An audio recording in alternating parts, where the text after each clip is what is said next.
Zaho lazaiko lesany zany namorona fiangonana lehibe indrindra teto Madagasikara tsy fahita tanatin'ny 70 taona.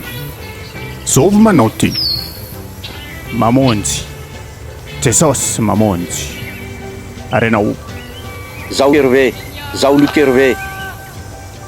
arelahy Tatandraza marika tatandraza ihany ty. nda lisandray jery ary ambony ery eo lisan'ny mahita le fiangonana lehibe indrindra.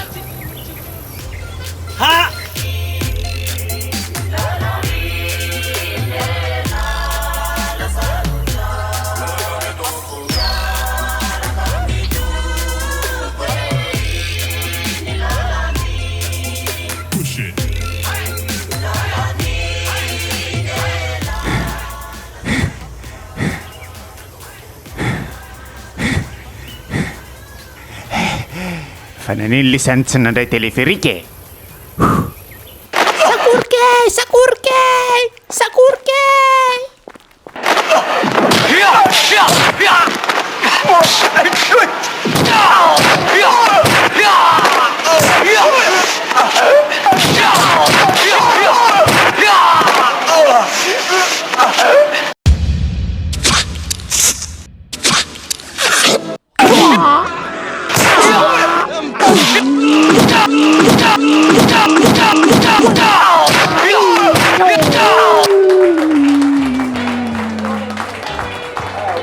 Sakorka tadiavy lesany ahita sakorka lesany.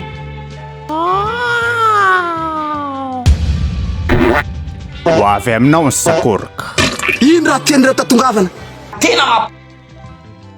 Tena mapala elo anakay.